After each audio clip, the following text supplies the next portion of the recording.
This is Conversations at Lunch with Emmanuel Adekeye. Hello, good afternoon, good morning, good evening, whatever time it is that you are listening. Welcome to another season of my favorite podcast in the whole wild world. No, not wild world. It's all wide world, right? Welcome to another episode of my favorite podcast in the whole wide world, Conversations at Lunch. It has been 1 year, 4 months since I put out anything, and I apologize for the long hiatus. And I actually come bearing good news. Of course, I know that if you've been around for the last 1 month or so, you must have heard or must be very aware now of the good news. And the good news is that, we have a network now. Imagine Studios 116 has become the official network that now powers 4 podcasts, of which Conversations at Lunch is now one of the 4. I am super delighted to be doing this with a crew that have so blessed and enriched my soul. These are amazing friends turned family. All of them, Benny, Sammy, Brander, and of course myself, Emmanuel Adekeye. And I'm just honestly glad that we are doing this together, the entire squad. But we are back into new season, and I can tell you for a fact that this season would be better than you have ever heard or expected. All that I can promise you on this season, man, would be thrilling. I don't know if I would have guests yet, right? But if I don't, I might not, because I'm not looking to do that, right? I feel like we need to have more heart-to-heart conversations here and just talk about it. Now, what is Conversations at Lunch really about? This is the platform where we talk faith, leadership, discipleship, probably even, and I just ensure that everything. So if you're eating, you can enjoy the conversation. But I'm talking to you right now as I will talk to a friend of mine who I would say, hey, can we just go out together and sit, around the table and just converse? This is the exact same way I'll be doing that with them. And that's the entire purpose and point of this podcast. It is that we would have that conversation heart to heart, and we can lay it all down on the table. So it's Conversations at Lunch, not because we are necessarily eating, but because there's a table out there where we can lay out our burdens, lay out our heart, and embrace forward. So without further ado, let's go.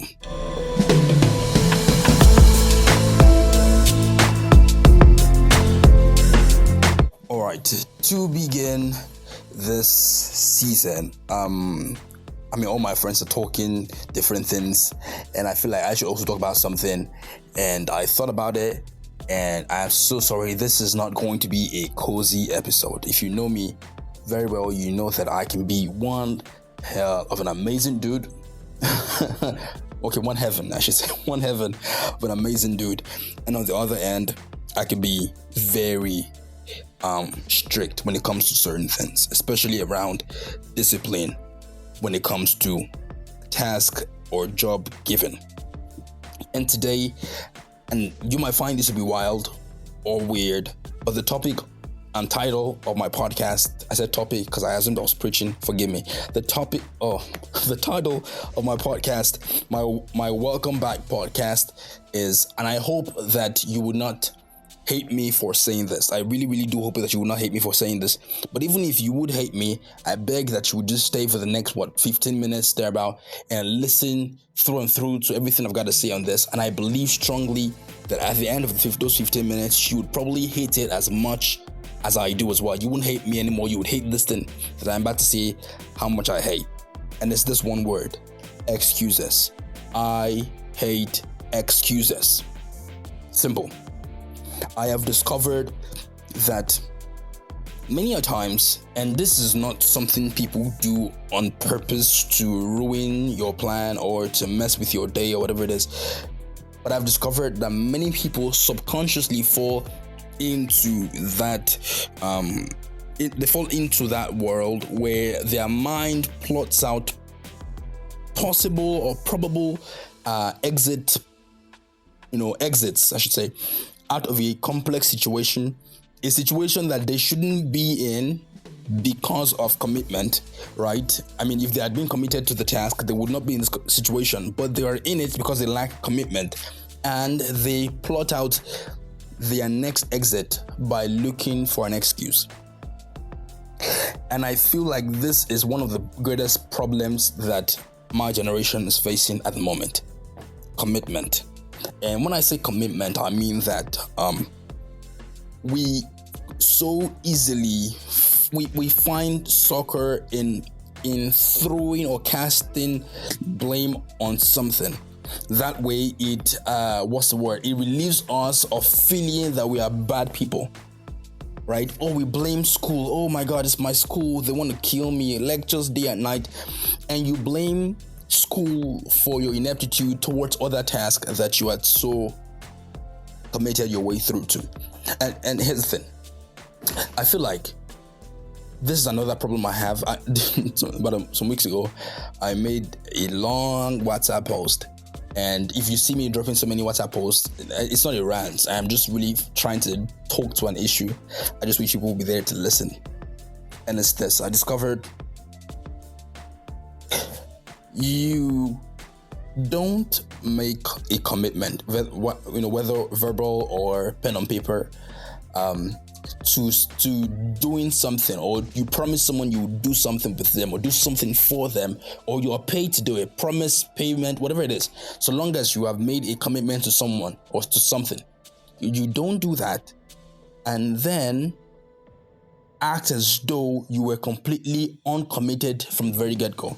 That is, you don't say I promise I will do this and then act as though you never promised to do it to begin with. Like, I feel like many people are riddled with this thing, and commitment, like I say, is just constantly, it's like a well that's constantly getting dried up in this generation. Like you see, genuinely, when I say I hate excuses, what do I mean? I mean, if you say that you are going to do something, if I say, hey, could you do XYZ? And you say, yeah, sure, I will do it by this time, for example. I'll do it when I am done with this thing, no problem. And there's no point in that conversation where you say, could you please remind me, which, by the way, side note, now many times when people ask me to remind them of things they say they will do, that I told them to do and say they will do, I respond to them by saying, set an alarm for it. Like, don't ask me to be bothering myself with reminding you of something you said yes to already. Set an alarm for yourself. It proves that you are disciplined when you will go the extra mile to set an alarm for little things. I'll talk about this in a minute, but so you find people that you tell these things and they are still asking to be reminded. Like, and I genuinely just hate reminding people to do things that they promised to do already. Like, I do give grace, honestly, but I also believe that it is time that we actually stepped up in our leadership.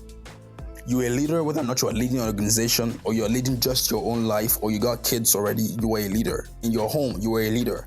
You must run as far as possible away from excuse making. Because if you're a mom or you're a dad and you're one who makes excuses very frequently, like without even thinking, you're already making them. Your kids are catching up on that, and before you know it, they begin to replay the same thing they've seen. And by the time they do it to your face, you wouldn't like it. Nobody likes their own poison, when it's put in their cup and served to them. So what I'm saying basically, right, is I feel that excuses have been our exits out of complicated situations. Situations, like I said, that we put ourselves in due to a lack of commitment to the cause in the beginning, right? And the only way to get out of this gully, yes, that we have found ourselves in, or that we might find ourselves in, because I'm the one who's talking to you right now, I might have moments in life where I feel like I really do have a legitimate excuse to, do something or to not do that thing. But I have discovered, and I am discovering even more, that I do not need to make excuses. Like, it is far from being a healthy leader when you are a leader or a person who is known to make excuses, right? Instead, if anything, I do them and I own up to them. But I avoid as much as, like, I avoid it like someone who avoids a plague. I avoid letting my inconsistencies affect another person's job or another person's work. Are you enjoying this episode of Conversations at Lunch?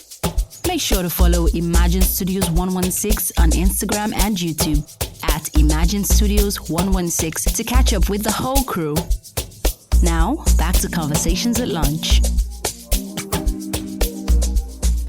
Like, there is a person, and he probably will listen to this, I don't know. I hope he does, and I hope he learns from it. He's a graphic designer I used to work with, and this dude, even when he was being paid to do a particular work, he always had excuses. Like, he never met up with deadlines. Never. Now, and by the way, it's not you, Jetty, because probably Jetty listens to this and is like, hey, what did I do? Plus, no, not my current designer. No, not you. Right? This person never met up to deadlines. Like, I would say, could the design be available by Wednesday? And he would say, sure, no problem. And then Tuesday, I get a message early in the morning saying, sorry, my laptop died. I'm like, for goodness sake, what have you been doing all this while? Like, sometimes I would have to message you. Like, so the thing really riles me up, I'll be honest with you. Like, do I have to message you to remind you of something you were supposed to have done? Like, you are being paid for this thing.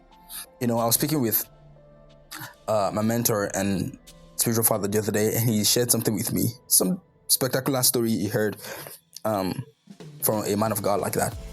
So it's about someone's, a story he heard someone say that happened with a man of God. With that person, man of God. The person said this man of God, name without now, contracted me for my services.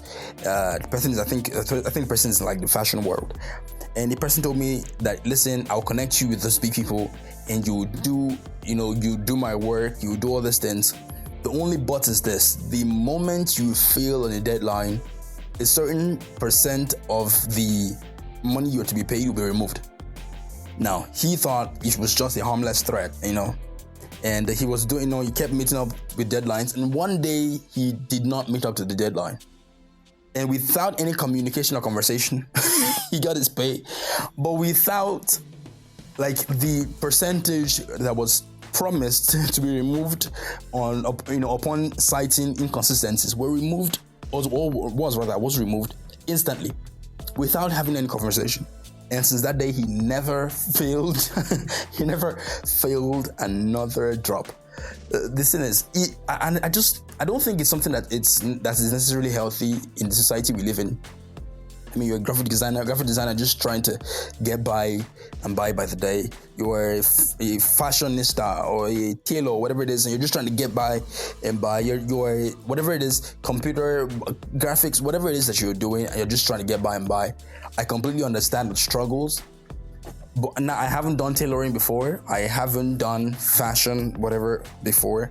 But I must tell you, some of the things I've done and I still do right now have really shaped my mindset and made me understand that nobody pays you to make excuses for them. Right? Nobody pays you to make excuses for them. Everybody pays you or works with you with the hope that when you say yes, your yes will be yes, your no will be no. You don't tell people, yes, I will do it, and then keep sending messages apologizing for why you haven't done it yet. It is completely diabolical to expect for the strength of your relationship with another person to be sustained when you keep messing it up by messing that person's work up. Right? So I feel like excuses need to be deleted from our dictionary. And let's just all ensure, please and please, right? If you're a mentee, right, and you have a mentor, listen, mentees need to stop waiting for their mentors to call them. This is another thing I find. Like, you got to stop waiting for people to call you. These are people who got brought into your life to teach you, to hold your hand, to show you the way of life, to show you the way through life, to show you the way through His Word.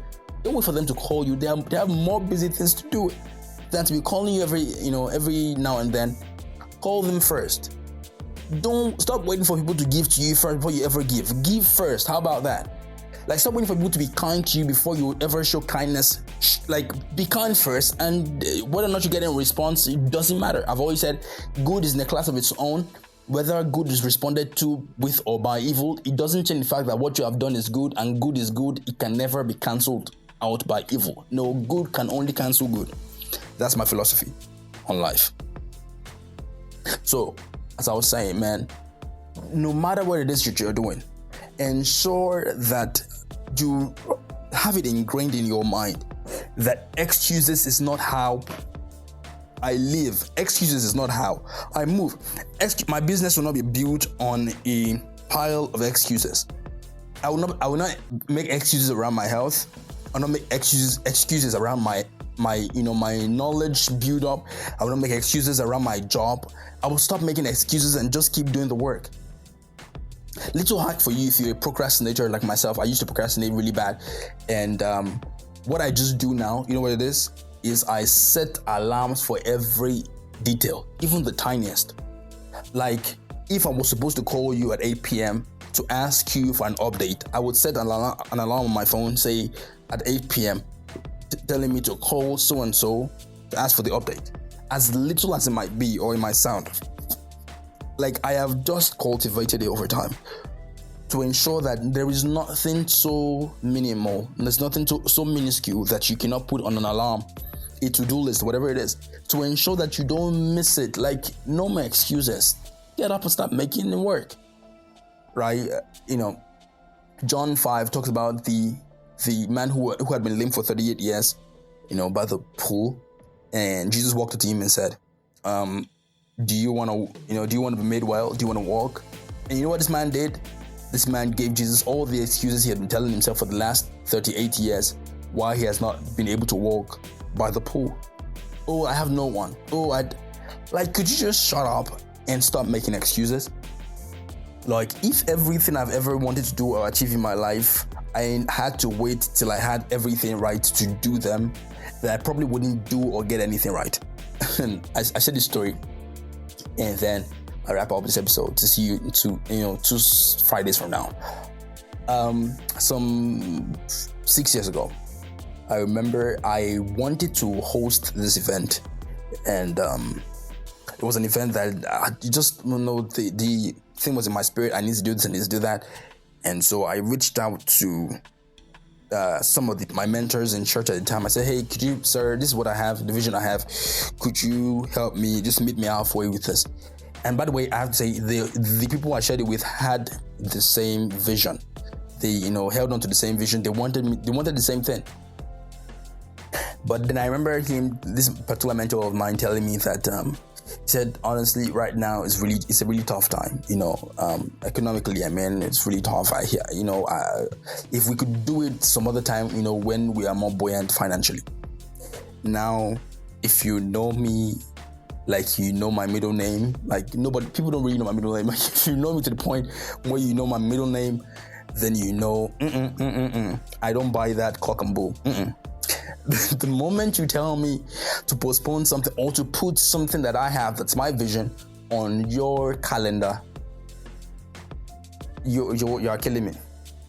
You just put a gun to my head. I just pull. Let me know. I don't know which gun sounds like that. Maybe an Indian movies, but you just pull me. Let me just go. That's by me. You know what I'm saying? Let me just die, because I would never do that. So I heard him. I respected him. I understood that he could. All he was trying to say was he could not meet me where I was at that time because of where he was financially, and I understood. Respectfully, I backed away. I didn't share the vision with him again, and I just kept working on it. I gathered the people I needed to gather. We started having rehearsals. We started doing all these things. And I just kept trusting for the finances, started reaching out to more people. And guess what happened? December the 4th, 2019, that event held. Is it December 4th or December 5th? I can't remember the day. But that event held. And guess what? That's one of the advantages of moving with wise people. I was told to go and meet my mentor and ask him to do something in the program, so you wouldn't feel like, this way wisdom really, really, really works. You can't say because somebody didn't help you the way you wanted them to help you, then they'll be useless to you in the future. That is complete foolishness and immaturity. Instead, I went and met this man. I said, sir, I want you to do something for me. Do this for me, sir. A key role in the event. And he did it with so much pride and joy. I still remember him just jumping up and back and forth in the hall that day. And guess what? Some of the guys that were invited, he helped, without asking me, he helped with covering their welfare. Now, what am I saying in essence? The moment we kill that psychological burden in our mind to make excuses for ourselves or for other people, that moment is when we step up, we own up, we become more disciplined, and we have more results. So, I beg you today, you need to decide along with me to hate excuses. Say with me, my name is Emmanuel. Say your name is not Emmanuel. No. Say with me, my name is Emmanuel, and I hate excuses. I will not make them. I don't believe in them. My life is not built on them. My vision will not be built on excuses. I am a man, or if you're a woman, I'll say I'm a woman, of strong decisions, and I make them when they need to be made, and I do not tarry or delay. I hate excuses, and I am strong. Amen. All right, I hope you enjoyed this episode. I'll be back 2 Fridays from now, of course, on the same platform, Conversations at Lunch, on Spotify, Apple, YouTube, whatever it is, wherever it is that you're listening. I'll be back to your ears. I love you. In the meantime, keep listening to this podcast, and of course, connect with me across social media. That's Emmy.Adekeye, AEMMY.ADEKEYE, across Instagram, X, YouTube, even Threads, wherever you connect and do social media. Ensure that you connect with me on that platform or on those platforms, and also ensure that you are part of Imagine Studios 116. It is Imagine Studios 116 across all platforms, and ensure that you are part of what we are doing. So much coming, man. No excuses. We are bold and unashamed. I love you, and see you soon. Pretty sure you enjoyed this episode of Conversations at Lunch. Make sure to subscribe and turn on notifications to be alerted when a new episode drops. This podcast was powered by Imagine Studios 116.